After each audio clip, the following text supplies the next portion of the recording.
Hello. Hi. Hey, how y'all doing? Hello to our audience too. I'm Susan Noyes, the founder, publisher of Make It Better Media Group, which includes Better Chicago, Better Bay Area, Marin Magazine, and Spaces magazines. And I am so delighted to have the opportunity to speak with Michael Halberstam and Reginald and Simeilia about their new performance premiere film at Writers Theater. Michael Halberstam started a little theater company in the back room of a small independent bookstore in Glencoe, Illinois. And because of his creative vision, passion, and insistence on excellence, it grew to become a nationally respected powerhouse in a stunning Jean Gang designed $33 million facility, which attracts the participation of internationally acclaimed artists, writers, directors, producers, and performers, like the two guests joining us today. Reginald Edmund and Simeilia Hodge-Dallaway are the co-founders of Black Lives, Black Words, as well as the writers and directors of the filmed theatrical premiere now streaming at the Writers Theater called Rideshare. They also are married and joining us from London, where they have strong connections to the highest quality theater internationally there. Michael has described the collaboration with Reginald and Simeilia and the rest of the creative team of the Rideshare as a dream, from the nascent idea to compelling presentation in less than 1 year, perfectly in sync with the times too. So Reginald and Simeilia, would you please describe the production and your journey to this remarkable achievement? Yeah, ladies first. And thank you, Susan, for such a beautiful, beautiful introduction. Yeah. It's so great to be here. I will start by really saying sort of how it was conceived, which is obviously it's Reggie's story, right? And he wrote the play Rideshare. It's like a Zoom play initially during the pandemic, when we couldn't have anything performed on stages, essentially. And we did it initially with nothing, with no funding, no support, just passion and love, and the really intention to provide entertainment still, even during a time when everything felt so bleak, essentially. So he's amazing. Zoom play was spotted by the lovely Michael, and who said, let's do this together. Why don't we do this again? So we were really, really honored to have Michael watch the Zoom production and take an interest in it. But essentially, Reggie, do you want to just talk about what Rideshare is? Rideshare is about a man named Marcus who has just recently got married, is about to get promoted. He believes he's about to get promoted at this big firm that he works for. And all of a sudden, he gets let go of his job. He has piles of debt from the wedding, and from just life in general. And so he has to resort to ride sharing, Ubering and Lyft and Via and all those multitudes of ride share companies. And as we the viewers go on that journey with him, as he slowly descends deeper and deeper into the story. Yeah, we're not going to say any more. We're not going to spoil nothing.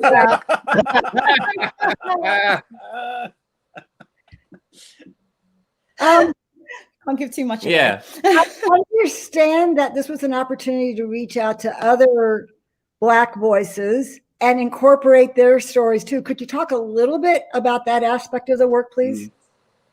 Yeah, so I guess I gotta say a little bit about Black Lives, Black Words and how that spins off into what we are doing currently. So Black Lives, Black Words was co-founded by Sim and myself in 2014. As a way to nurture diversity, bridge the diaspora, and connect artists from around the world with each other. So when the pandemic hit, we saw this as an amazing opportunity for us to to bridge artists that normally would never be able to work together due to the logistics of distance. So we created this project called Plays for the People series, which was online plays featuring and showcasing some of the most exciting Black writers from around the globe. 2014, you were very much co-founders ahead of your time with that. Congratulations. Thank you. Or perhaps it's just us who are behind our time in making space. Well said, Michael, and a perfect opportunity to segue to how they came to your attention and how it managed to become the dream scenario. Well, I've known Reggie now for what, maybe 10 years? Is it almost, Reggie? Is it that Maybe. amount of time? Yeah. Maybe one of the first times that we engaged was at Kelvin Ralston's and Alexis Rogers' wedding, and we had a long conversation about your writing, and you sent me a play, which I was pleasantly surprised to read. Like, oh, this is wonderful. You get so many people that you meet at social events who tell you they've written a play, and you always have that moment of like, great. And then you read it, you think, oh my gosh, how am I going to have a conversation in this situation? It was just fantastic. So we started talking about possible ways that we could collaborate. I always say, I hope you're comfortable with the long game, because we plan so many seasons ahead. It takes time to prepare the institution. I also wanted to make sure I had an institution that could actually look after Reggie when we collaborated together. And now obviously Simeilia, because as we are all now painfully aware, when predominantly white institutions like mine try and engage with artists of color, and we don't have procedures in place in order to be able to protect you from microaggressions and macroaggressions, it can be a very difficult position to put those artists in. Then when I met Simeilia, when Reggie and Sim came down to Miami, we met at the airport. I think we were all on the same flight together to go to a TCG conference, which is a national network of theater. It's what do you call it? A business organization, a service organization for the nation's theaters. And I just fell completely head over in love with Simeilia. And then Reggie texted me in the aftermath of all the chaos that was happening after George Floyd was murdered, and we were all really, really taking a reckoning and looking into our own procedures and what we could do to make change. And Reggie invited me to a Zoom reading. Well, Zoom readings for me are a little bit like sticking a needle in my face. You know, I've sat through so many of them, and you look at these squares with 30 different people in completely different costumes in completely different worlds, trying to find cohesion, and it's just painful. So but I love Reggie, and I'm crazy about Simeilia. So I was like, okay, Simeilia is directing this. I should be supportive. So I got my cocktail. I sat down. I'm like, here we go. And I was on the edge of my seat with nothing, with no money, but Reggie's words, Kamal's apartment, and Simeilia and Kamal is our actor, imaginations. They drew me into a world that kept me on the edge of my seat for the full hour and 15 minutes of the presentation. So I said, come over for dinner and let's talk, and let's see if we can. One of the things that happened in the aftermath of George Floyd is that a group of very prominent artists of color got together and created a document called We See You White American Theater. And in it, they constructed 30 pages of demands for ways that we can create a more inclusive environment in our institutions, and pointing out that literally at every level of engagement, from marketing to development to trustees to what's on our stage, how we need to start thinking about our DEI AAB+, diversity, equity, inclusion, accessibility, accountability, belonging, and whatever. That it needs to be organic and integral and complete throughout the institution. And one of the many calls is how can you take your resources, particularly when you collaborate with an organization that hasn't had access to the kind of privilege that you have as a predominantly white institution, and share that. So it felt to me like we had a shared vision. I love the piece. I love Reggie's writing. I love Reggie and Simeilia. I thought the piece was uncompromising, and interestingly enough, it's even the people who are working on it now have had to just take a little breather and step back from it, because it's a potent film, really impactful, and uncompromising in all the ways that it should be, and yet entertaining and beautifully acted and beautifully crafted and beautifully to look at, and filled with little bursts of joy before you get little bursts of trauma, or major bursts of trauma. Wonderfully balanced, I will say. I thought this is an opportunity now for us to provide some resources and really see what happens, particularly if Simeilia is given the resources to take this a step further. And I was thinking, Simeilia, that we just do like a live Zoom of some kind, just with more resources. And Simeilia and Reggie moved out to LA. We got on the phone, we're like, well, let's make a movie. So we cut loose our general manager, Chris Greiner, who is a brilliant man, and he went out and rented a film studio. And then, meanwhile, Simeilia started to put together a team, and I think that's a good time to toss the ball back to the two of you and maybe talk about how you put together your team and what was important about it, if that's okay, Susan. I love this. You had me on the edge of my seat, literally. I think, you know what, putting the team together, the crew together, was really an organic process, really, essentially, and they're the best ones, right? I think that, you know, we worked really closely together. Reggie outsourced some amazing people, and I've always had a very strong intuition. So for me, it was quite instinctive in terms of who I knew was right for the project. I didn't really have to fish around too much. He was like, this is the list, and I looked at their work, I was like, this is the person I need to be working with on this. And that was the case definitely for the DP, who's Tanny, who's absolutely exceptional. And then we have Kerry, who again is like a whiz, I would say kid, but a whiz man. Like, he is exceptional. And he's a sound designer. He's a sound designer and music composer.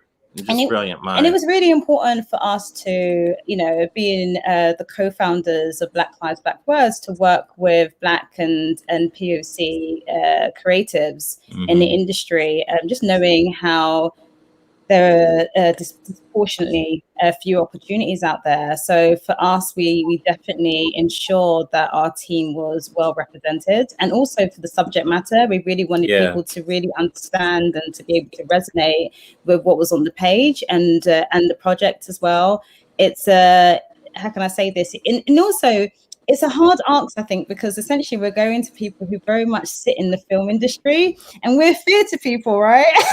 And we're saying we're going to create this hybrid between theatre and cinema. Are you on board? And I think that for some people it's quite daunting. I think that I remember our DP Tanny looking at the script and going, but what's going on? What type of day is this? And then, you know, trying to sort of explain what the vision is, you know, for the piece. So I think it's really, in a really beautiful way, there's definitely been an exchange of creative processes. There's definitely been an exchange of vision and what is possible in terms of really pushing this, I guess, this new genre really of entertainment, which we are so thrilled to be a part of, and to be able to have the resources from Writers Theatre to kind of think outside the box and dream a bit bigger.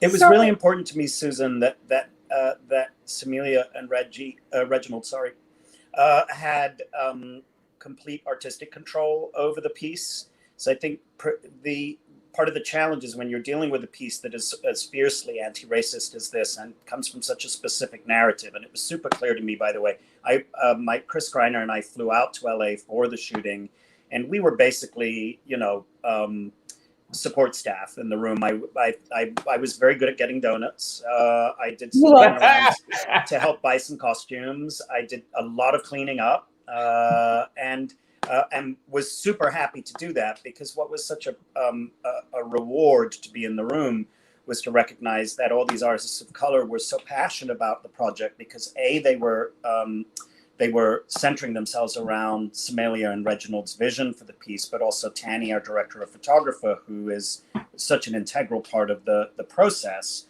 And to recognize, I think, the emotionality of the room to be allowed to tell a story like this, and the idea that you have to be allowed to tell a story like this is in itself foundationally problematic, right? And that's my hope, is that what I can do, and hopefully there'll be more collaborations like this, is that we provide these resources. You get an uncompromised shot at making your vision so that you can start self-sustaining, and you don't need a predominantly white institution to come in and help out. It's right now it's about resource sharing, but also then about getting out of the way, because I have no right to come in and provide feedback on content for something that I literally have no capacity to have an emotional response to. What I can do is give some technical feedback, and Simeilia and Reginald have been really gracious about giving me windows, carefully crafted and opened windows that my team and I can engage with. And we feel like we have been very beautifully engaged with by this collaboration. So this is unbelievably impressive, because we understand how strong Michael's creative vision is and his passion, and for him to trust and engage and bring his platform and resources and say, it's yours, go. I am so excited to see the output, and I am intrigued by, it's a collaboration between theater and film. It's actually a film. How does that work? Does it look like is it a film that looks like it's in a theater? Susan, can I jump on one thing and then let you talk about that? Because I think it's really important, because that was what you pioneered on your Zoom, the two of you. And I really think that's a narrative I'd love to be amplified. But I also want to say, this is what we always do with a show, right? If we're really good, we let the production team take the work forward, and we just help bring it forward when we can. Also, this is not charity, right? This is a collaboration that is really benefiting both institutions as much as each other. And it's also we feel fortunate to have this piece now to share with our audience. And I think that's just really important to navigate. Simeilia, on our first night in LA, we all went for dinner together. And she was like, I just realized we haven't told you anything about what we're doing. You're just financing this without. And I said, yeah, but that's trust. I trust you. I trust you on the basis of what I saw on the Zoom. I knew that if we unlocked resources and gave them to you, that you would give us something beautiful in return. And indeed, I think the more you can do that and trust your artists and get out of their way, the more successful the art is likely to be. Does that make sense? I just really wanted to, I thought it really important to say this is not a charitable engagement where we Big Writers Theatre are helping, and I know you weren't implying that, helping Little Black Lives, Black Words. This is resource sharing in the most important possible way, and also narrative sharing for people who don't necessarily have tools to be able to understand the moment that we're living in right now, which is what art serves as. Simeilia, I'll shut up now. I should just mute. No, I think that's a really important point, actually, Michael. So thank you so much. And actually, we really appreciate that, because one, the reason why we formed Black Lives, Black Words is to have autonomy and agency. Yeah. So I think that then our partnerships also have to demonstrate that. We have to lead by example, and it is reflective of the time that we're living in. And sadly, not that many institutions take it on board as much as Writers Theatre has with this co-production, which is essentially, it does live up to that name of being a co-production. So I'm so sorry, Susan, can you just repeat that last? So how does it work? When we watch the film, does it look like it's a performance in a theater? No. Okay, so that was definitely something that I was really passionate about. Like, I think that there's definitely space and rightfully so, right? That we have theatre pieces that are filmed that really give people a sense of being in the theatre still. And I think that that's brilliant. The National Theatre do it really well. And obviously we see Hamilton, and there's so many sort of great examples of that. However, we were not going down that road. Right. We wanted to carve out and sort of shovel up our own road that we were going to go down, and hopefully people will follow us in this crazy ass journey. But what I will say is that for those who who work or have experienced theatre before, I'm hoping that what they will see is some of those theatrical devices that are being played out, and they'll be able to recognize that. Right. And for those who are not so aware of theatre, they might just go, this is a film. And that's absolutely fine too. But there's definitely moments, without giving too much away, I think it was what's so fantastic about Reggie's plays in general, and now Reggie's film, is the fact that he really plays around with this kind of magical surrealism. So we're able then to really break down that 4/4, kind of create the 4/4 and then tear it down. And that's essentially what this film does. It sort of creates a 4/4, everyone feels safe, and it destroys it. And then it says, no, this is what it is. Now come on this journey with us. And it's been fantastic to really play with this notion of creating a genre of a thriller, this thriller genre in the sort of theatrical cinematic world. So I think that in terms of the surprise elements, I'm hoping that they're there. In terms of the thriller moments of of the journey, but also in terms of really sort of looking at how we present Black narrative, how we present Black storytelling. When you see it, Susan, when everybody else sees it, which I hope they do, you'll notice even the dialogue as well is not written how I guess a quote unquote film would be, a screenplay would be written. So there's moments of that we just have been uncompromising with, and so I feel like that's where the theatre comes into play. Also, you employed theatrical devices, theatrical lighting to create filmic moments, and that was one of the things I was most impressed with about your vision, Simeilia. And I think that's really what drew me to saying, "Oh gosh, here, take this structure, make something inside it." Because of the creativity that you found in your original Zoom reading, I was like, well, if we can do this with a Zoom, what can we do with a camera in a studio? And I mean, it's remarkable that you created a feature that you basically shot in 5 days. 5 days, We did. Okay. There needs to be a new genre of awards too. This is a theater award, and it's Oscar worthy. And oh my God, they did it in only 5 days, so it's a role model for others going forward. So it really is a new genre. I'm understanding this. I think it's been pioneered by some filmmakers. I mean, if you think about the films of David Lynch or Spike Lee, these are exactly artists who utilize very theatrical devices in order to tell their films, lighting, and the way they play with their cameras. And their texts are always heightened. So I think it's a natural progression from the work that's already been accomplished. And now, Simeilia, you're going to be my new favorite filmmaker. Yeah. I have to say, Sim is an absolute visionary when it came to creating the imagery that we see in this film, and I think audiences are going to be incredibly surprised and amazed by her vision for this piece. So excited to see. Now, after. Oh, Susan, you just froze. We should vamp, yes? Or is it me? No, I think Susan just froze on us. I'm looking forward to hearing the question that she's going to ask us, though. You're back. It's the joy of digital. Susan, we lost your question because you froze for a second. And she's gone again. No. Can I ask you a question then while we wait for Susan's to come back? Do you plan to build on this with future projects for Black Lives, Black Words? Which I think is probably where you were going, Susan. Is that correct?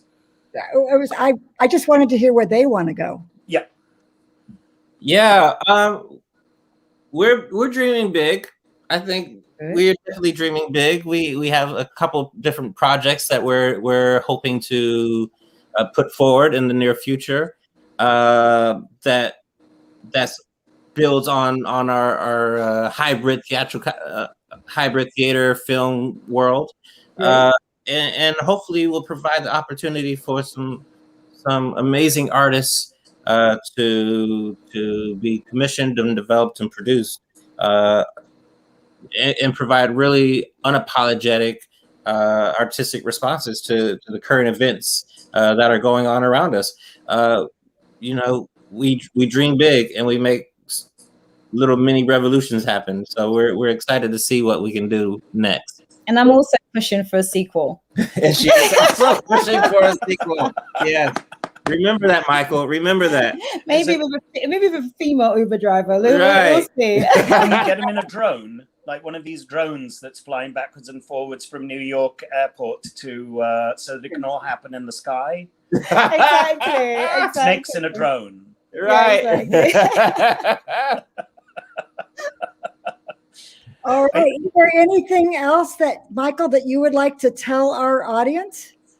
I just think, well, first of all, it's not streaming yet. It's streaming in a couple of weeks. We'll be ready to put it out, and stay tuned. They're doing the final touches right now.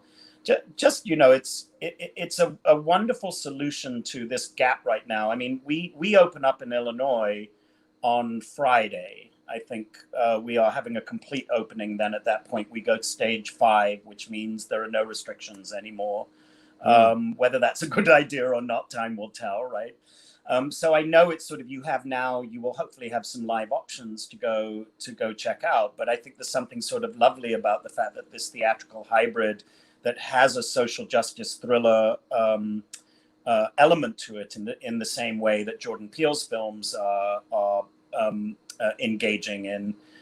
It is both entertaining and unnerving and a little creepy, and it's got some action to it, and it's very complicated in that I think the character has some behavior that I think you will not support, and some that you will be absolutely empathetic to. And that's the other thing that I'm really excited about, is that there is a political agenda, of course, because of the nature of the piece, but the agenda is not overt. It does not lecture. It does not attempt to make our hero, our anti-hero, a victim. I would put it in the Taxi Driver vein, and I would say it is in many ways a riff on Taxi Driver. And I think the complexity and the ambiguity of the character's morality is a real wonderful trip to fall into. I find myself being battered about all the time. So prepare to have a really terrific emotional ping pong match. Mm-hmm. Anything the two of you would like to disagree with me on, or? No. Just a reminder for everyone that Rideshare runs June 23rd through July 25th, and they can get their tickets at Writers Theater on their website, and they can always come and check out our website at Black Lives Black Words. We have an online bookstore. You can get a really cool T-shirt or hoodie, right? So yeah, that's all I want to say. I'm grateful for the partnership with Writers Theater. And we are grateful for the opportunity to help tell your story. And I want everyone to watch for the articles and the social networking and the opportunity to collaborate and connect online going forward. For example, we have a wonderful relationship sponsorship of the Mill Valley Film Festival, part of the California Film Institute, and an amazing woman named Zoe who founded Mind the Gap, which is creating 50% parity for women filmmakers. So, Simeilia, let's talk about this fall. See how we can keep the connecting going. Tell the story a little bit further. I'm confident we'll do that. Susan's team at Better. That's fantastic. Thank you, Susan. That's amazing. Susan's team at Better is remarkably well connected, and the whole point of Better is exactly what it says: is to make the world a better place. And obviously, social justice is now at the forefront of these conversations that we're having. That's right. And everything we do is about trying to find the right audience and connecting online. So we will use this well. I hope it is helpful to you, not just during the 3 week, I think it's about 3 weeks of showing now, but going forward. We'll be here. We'll be happy to connect back and share the information and drive into the bookstore and the T-shirt buying opportunity too. And lovely. Thank you so much. Take care. Appreciate it. Take care. Bye. Bye-bye.